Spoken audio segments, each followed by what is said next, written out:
Warning: this episode contains scenes that may be disturbing to some of our listeners.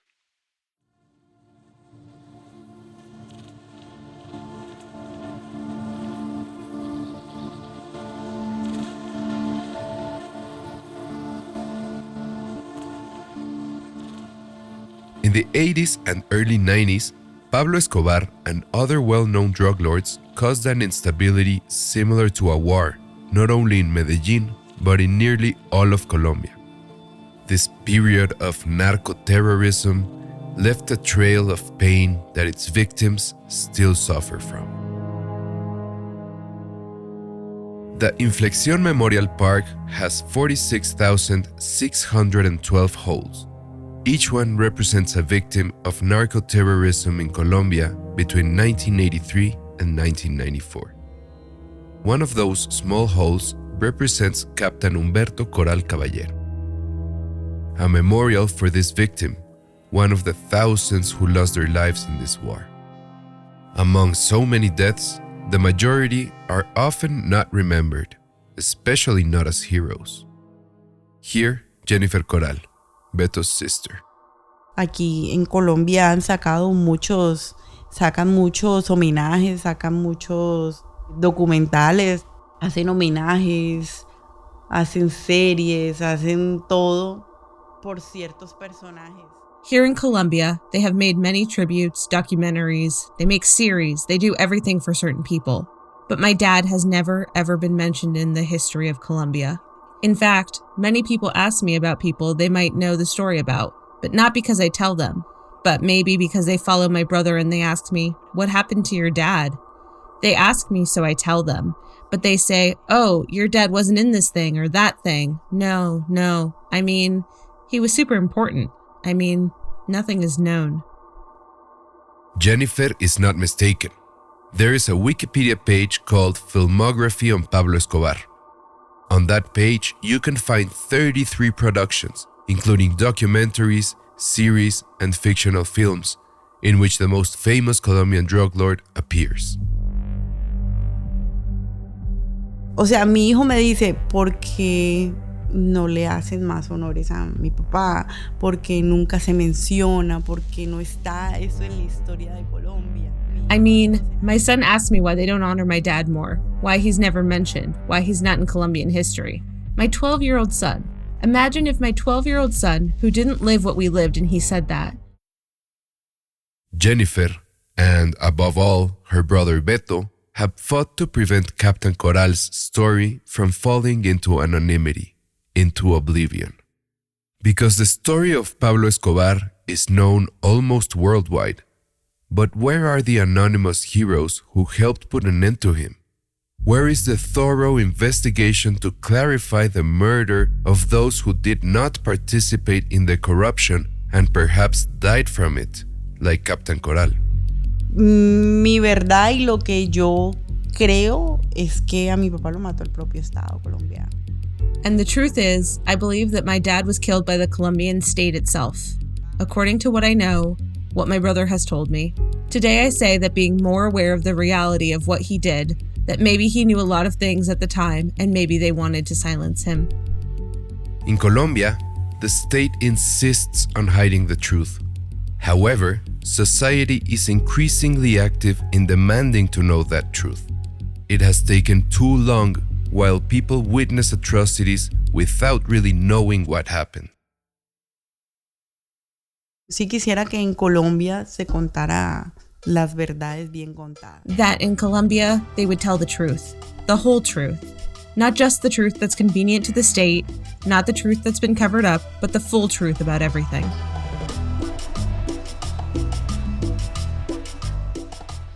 This is Transportista. Who Murdered Captain Coral? Episode 9. A link between suffering and hope.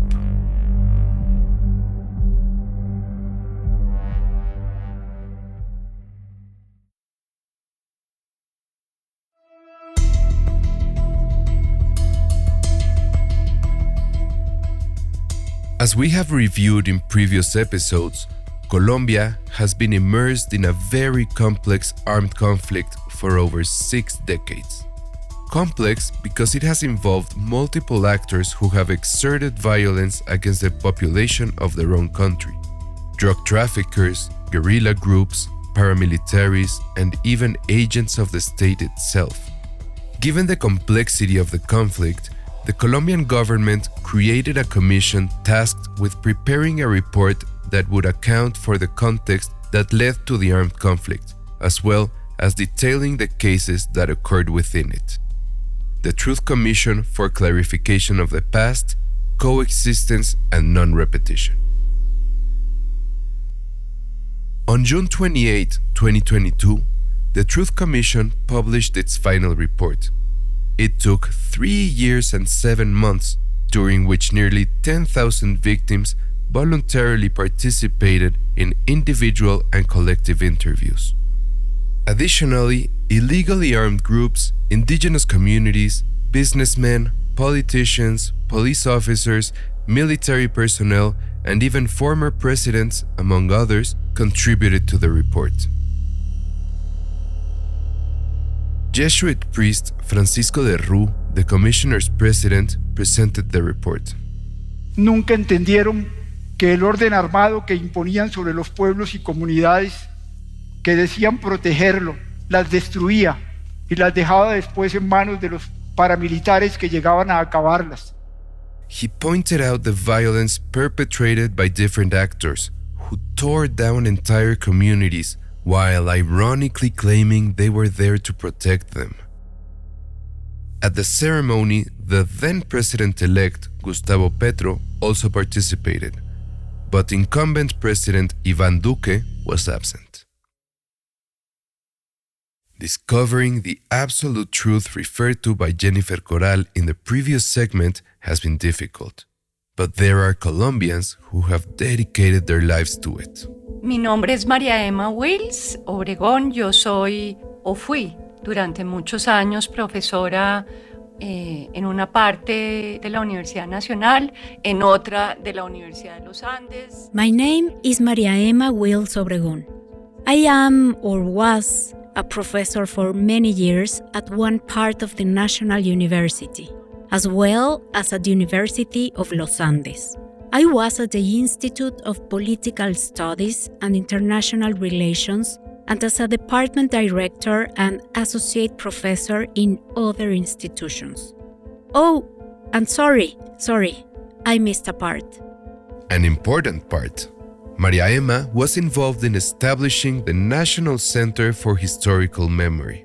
It is an initiative to develop a multi-format archive of the memory of the most painful events of the armed conflict in Colombia. Y también tengo un papel, digamos, de mediadora, de articuladora institucional con la fuerza pública que quiere hacer memoria de sus víctimas. I also have a role, let's say, as a mediator, as an institutional coordinator with the security forces that want to remember their victims. So I also know something about the memory processes undertaken by the Colombian police and army, especially. In the context of the violence that plagues our continent, memory begins to play a fundamental role. Y si uno piensa en otros países de América Latina que provienen de dictaduras, pues en ese momento también en otros países las víctimas están haciendo memoria. If we think about other countries in Latin America that come from dictatorships, well, at that time, in other countries too, victims remembered as a way to fight against impunity and to claim the dignity of their dead or their missing ones. Let's put it in that way. Colombia did not come from a dictatorship. It was a democracy with many areas of opportunity, but it was not a dictatorship. However, its society had thousands of victims who wanted to tell what was happening in the conflict. Entonces, la Ley de Justicia y Paz, que es aprobada en el 2005, establece que es necesario reconstruir el conflicto, las dinámicas del conflicto armado. So, the Victims and Justice Law and Peace, which was approved in 2005, establishes the need to reconstruct the conflict, the dynamics of the armed conflict. and this responsibility falls on the National Commission for Reconciliation and Rehabilitation. That commission has multiple tasks and has to reintegrate former combatants, provide reparations to the victims, and narrate the conflict. An ambitious commission with a painful but indispensable task: to narrate the truth and recount the mistakes and horrors of the conflict, even if they are uncomfortable for the state. Lo que ocurre es que la ley establece la reconstrucción de las dinámicas del conflicto armado, sobre todo en cabeza de los paramilitares y de los actores ilegales. The law establishes the reconstruction of the dynamics of the armed conflict, especially focusing on the paramilitaries and illegal actors. But it does not mention the Colombian state with equal force. What the group does is appropriate those articles and expand the group's mission. And so, the group begins to reconstruct the dynamics of the armed conflict, including all of the actors, not ignoring the role that the state has played in the Colombian conflict, but on the contrary, including that role. Because the Colombian state also committed atrocities in its mission to eradicate illegal subversive groups. Let's remember the Villatina massacre, in which a group of 12 hooded policemen killed 9 people in Medellin, and there were many more incidents like that. In order to include the state as a participant in the armed conflict, another law was approved in 2011, the Victims and Land Restitution Law. Ese es un cambio fundamental de enfoque y eso hace que las víctimas sean las víctimas del Estado, las víctimas de los paramilitares, las víctimas de las guerrillas, entren en esa ley, sean reconocidas en esa ley. That is a fundamental change in perspective. It allows the victims of the state, the victims of the paramilitaries, the victims of the guerrillas, to enter into that law and be recognized by it. And also, the state enters not only as a victim of the conflict, but also as a participating actor in the armed conflict. Because this participation of the state is particularly difficult to define. Parte de lo que hace un conflicto armado es borrar la complejidad. Part of what an armed conflict does is erase complexity. Erase the complexity of actors, alliances, and dynamics, and establish a view of good and evil. A very binary view where, for some, the state is a bad guy, and pure citizens are the good ones. For others, the guerrilla is the bad one, and the state is the good one. This binary perspective, explained by Maria Emma Wills, is also reflected in how the Truth Commission was received. Some defend it as a democratic process to achieve peace, but some reject it. It is a matter that generates deep feelings in a divided and wounded society due to such a bloody conflict. And just as some consider the state as good or bad in black and white terms, talking about the state as a homogeneous force where everyone thinks the same is also risky. Like everywhere else, you can find everything. Hay un sector así que reconoce que es necesario democratizar al país y sus instituciones, pero hay otros sectores supremamente autoritarios, verticales. There is a sector that recognizes the need to democratize the country and its institutions. Still, there are other supremely authoritarian vertical sectors that basically defend a very authoritarian view of order. Yes, so I believe that understanding the role of the security forces in the armed conflict requires those nuances. An example of this is the peace agreement with the Revolutionary Armed Forces of Colombia, People's Army, or FARC-EP, one of the most feared and bloodthirsty guerrilla groups in the armed conflict. After 4 years of negotiations in Havana, Cuba, the Colombian government and FARC signed an agreement for the demobilization of this guerrilla group with a series of conditions. The FARC is now a political party, a decision that continues to polarize Colombian society. According to Maria Emma, the Truth Commission was created to continue the peace process. It's a way of understanding the context in which the armed conflict was possible and clarifying those episodes of violence that characterized it. La comisión escuchó a las víctimas de todas las regiones, buscó ponerse en contacto y hacer también diálogos de verdad en las regiones. The Commission listened to the victims from all regions. It sought to make contact and also have truthful dialogues in the regions. In some cases, it also brought perpetrators face to face with victims and made them account for their actions. It was not an easy task. Try to imagine it, gathering thousands of people from all corners of the country to talk about what traumatized them for life. It is a process that obviously evokes strong emotions, and while some approve it, there are those who reject it.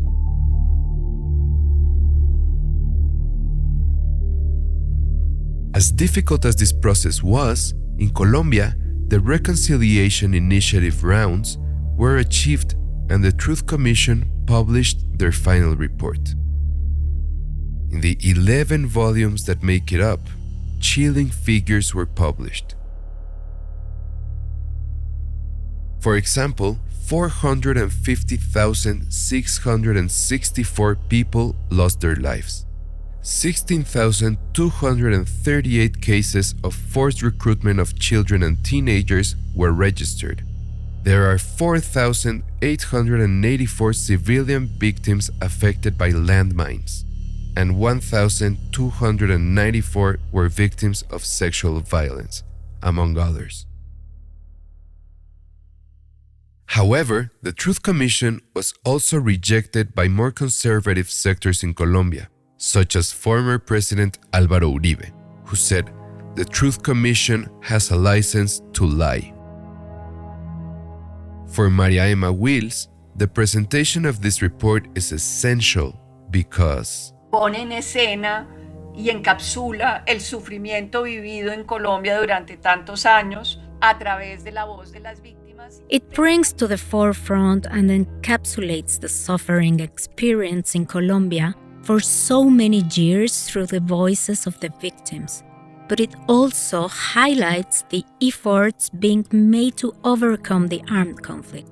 It's like a link between suffering and hope. It's like a bridge to say, look, this suffering has not been in vain because now we recognize what we have experienced. And that recognition allows us to think about the future differently and think about what should not be repeated in this country to break free from the cycles of violence. cycles of violence that, unfortunately, are still active and ongoing. Because the armed conflict has not completely ended in Colombia, there are still active guerrilla groups like the ELN. Paramilitary groups are still present, and obviously, drug trafficking still exists.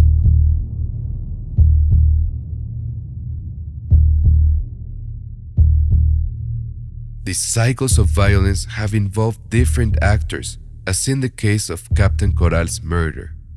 There was a combination of factors that made this tragic outcome possible. Let's remember. According to Beto, a police officer named Luz Maria Arboleda Mazo deceived Captain Corral into going out with her on the night of April 21, 1994. And in collusion with other men who assaulted him, they shot him 3 times, ending his life. Days after the murder, the police washed the car in which they intercepted Captain Corral, thus erasing substantial evidence. Luz Maria Arboleda, the mysterious woman, attended Captain Corral's funeral but quickly disappeared. Cuando la fui a abordar, la señora se fue. La señora desapareció. When I went to approach her, the lady left. She disappeared. ¿Tú qué le querías decir o cuál era tu intención? And what did you want to ask or what were you trying to do? Yo quería, yo creo que lo primero que uno tiene cuando estas personas fallecen. In other words, I think the first thought one has when people die is to ask, how? Why? What happened? That was what I wanted to ask her. But it didn't happen. I did not have the chance. The authorities confirmed to the Coral family that she had died, but Beto Coral discovered years later that she was still alive.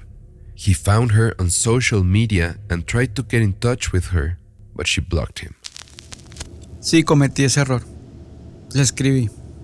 Le dije, hola Luz Mari, mi nombre es Humberto Coral, soy el hijo del mayor de la policía, Humberto Coral. Yes, I made that mistake. I sent a message to her and I said, hi Luz Mari, my name is Humberto Coral. I am the son of the police major, Humberto Coral.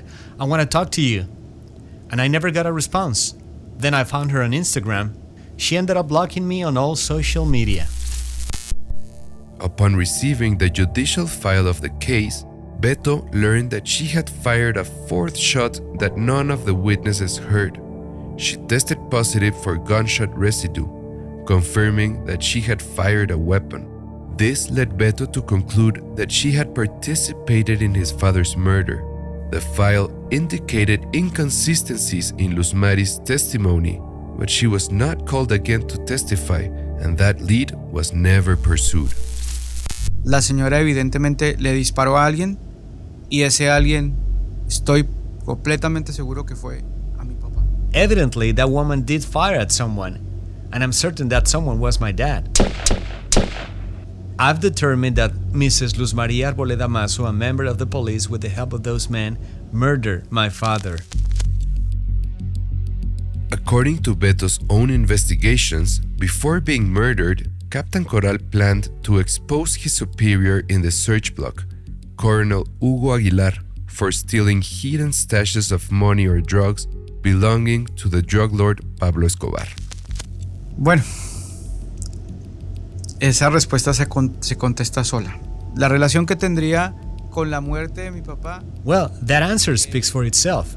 The relationship that he would have with my father's death dates back to a statement made by a police officer in which he claims that Major Hugo Aguilar ordered my father's murder because of the complaints he wanted to make about the caletas that Aguilar seized and did not properly report to the national police.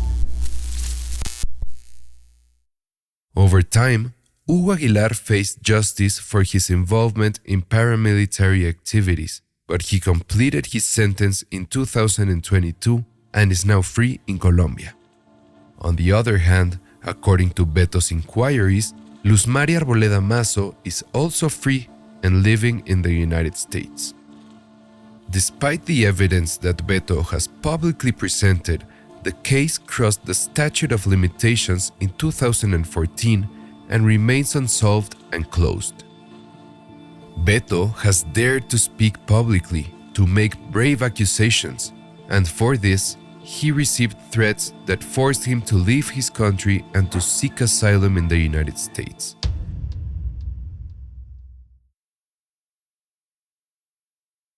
Beto was not part of the Truth Commission's tables, but 10,000 other people came forward to tell everything. Entonces la comisión lo que hace es, si se quiere, darle un empujón más a una ola histórica, una fuerza histórica, que es muy impresionante porque la guerra ha sido fatal en este país y muy feroz. So what the commission does is, if you will, give an extra push to a historical wave. This historical force is very impressive because the war has been devastating and fierce in this country. But amidst that ferocity, the citizenry has organized itself. Well, a part of the citizenry has organized itself, and a part of the institutional framework and pro-democracy political sectors have allied themselves with this great force so that things don't remain in total impunity. I know we have problems, but I also acknowledge those struggles. Individual and collective struggles to progress and build bridges that lead to peace in Colombia. We'll be back with more after a break.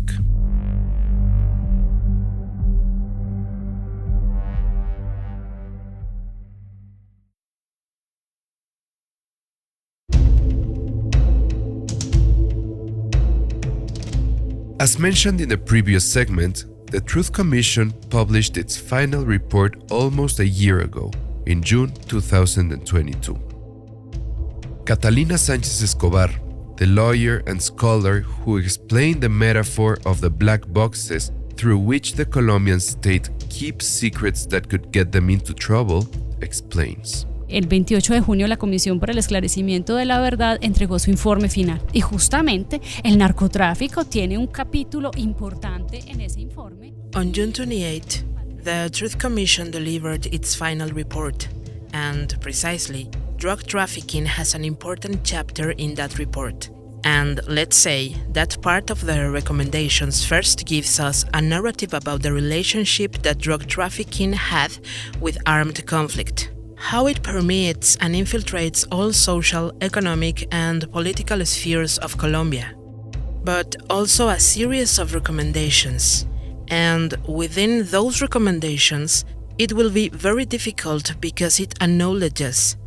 That acknowledging mistakes is costly, especially when it entails human rights violations and the infringement of people's dignity. That is to say, when the state itself is involved in human rights violations, when state actors like those whom Beto points out as the ones responsible for his father's murder remain free. They remain free, taking advantage of the institutional black boxes that continue to cover up their secrets. Acá tenemos unos eslabones perdidos en esa cadena y nos va a costar mucho tiempo porque la construcción de memoria es voluntaria y espontánea. Here we have some missing links in that chain, and it will take us a long time. Why? Because the construction of memory is voluntary and spontaneous, and we have to depend on the will of many people and, above all, institutions. This is precisely why the Truth Commission's report is important, because it helps advance processes of justice, of preventing certain cases from remaining in impunity. Trusting that victims and perpetrators speak about what they know. Y en Colombia tarde, pero la memoria se va construyendo. Entonces, ese informe es importante, apenas lo estamos entendiendo. In Colombia, it may be late, but memory is being built, so the report is important. We are just beginning to understand it.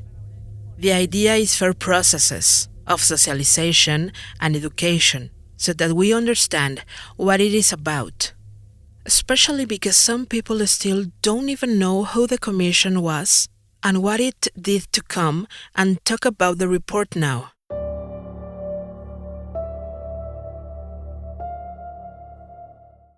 To prevent people who have information of interest to the victims from staying silent, because some do not see the present in such an optimistic way, like Beto and Jennifer Coral. Pues yo creo que cada vez es peor. O sea, cada vez siento que cada vez se calla más a la gente. Well, I believe that it's getting worse every time. I mean, I feel that people are being silenced more and more. There's more silence every time. And about these times, I feel like we're still the same. We still have the same violence. It's still the same and nothing has advanced. And I don't see anything happening for us to move forward. Jennifer is not the only one in the family who does not see with optimism that drive for change in the context of the peace processes that currently takes place in Colombia. Lo que es claro es que la muerte de mi papá y la muerte de toda esa cantidad de policías no ha servido para absolutamente nada. What is clear is that my father's death and the death of all those police officers has served absolutely no purpose. And the only way to stop this bloodshed is by changing that view on drugs, which I detest. But I detest even more the stupidity of the world trying to fight it with blood and fire. And above all, those deaths are only in our countries. So it was all for nothing. My father's death was also in vain.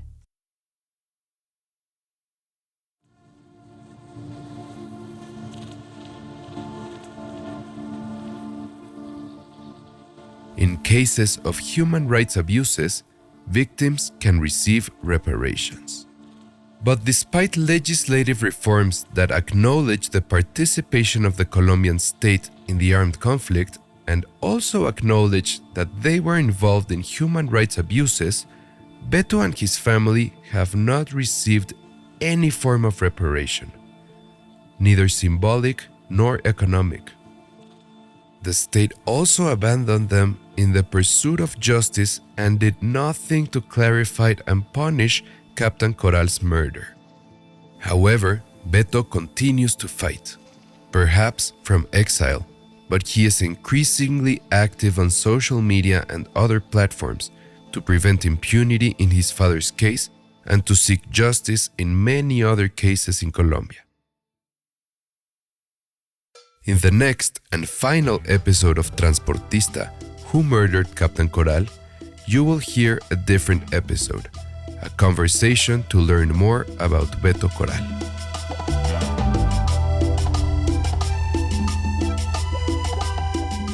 Transportista, Who Murdered Captain Corral is a production of Exile Content Studio and Detective in partnership with iHeart's My Cultura podcast network and is hosted by me, Álvaro Céspedes.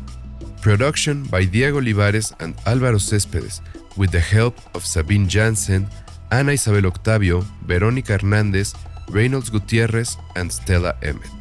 Written by Álvaro Céspedes. Edited by Carmen Graterol.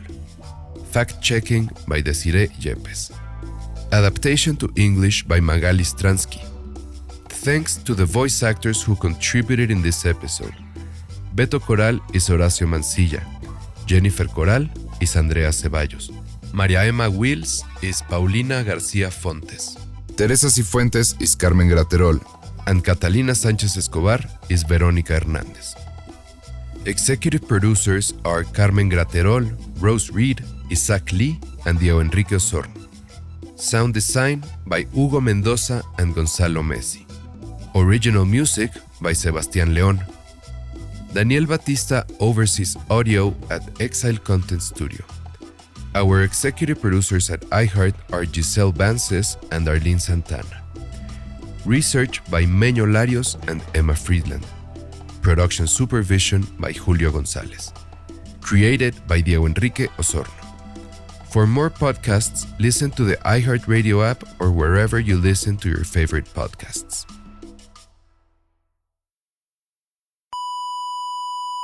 The views and opinions expressed in this episode do not represent the producing companies and are solely the product of Franklin Humberto Corral Garrido's own investigations, known as Beto Corral.